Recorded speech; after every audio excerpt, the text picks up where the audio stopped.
Grilled liempo naman ang feature ko sa video ito guys. Ayan si Kambalo, nagluluto sila. So tuwan-tuwa sila kasi masarap ang kanilang magiging ulam.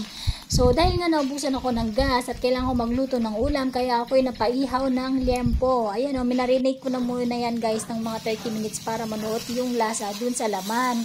Tapos ako inihaw. Ayan o, ang ganda ng pagkakaihaw sa kanya. Hindi siya ganun kasunog. At binabantayan ko din talaga siya. Yung hangin na nilalagay ko dyan o pinapamaypay ko ay kunting-kunti lang. At saka nasa labas kasi ako ng bahay kaya mahangin na rin. At sakto lang din yung baga ko dyan na nilagay. Ayan o, hindi siya masyadong madami kaya sakto lang din yung pagkakaihaw sa kanya. Ayan.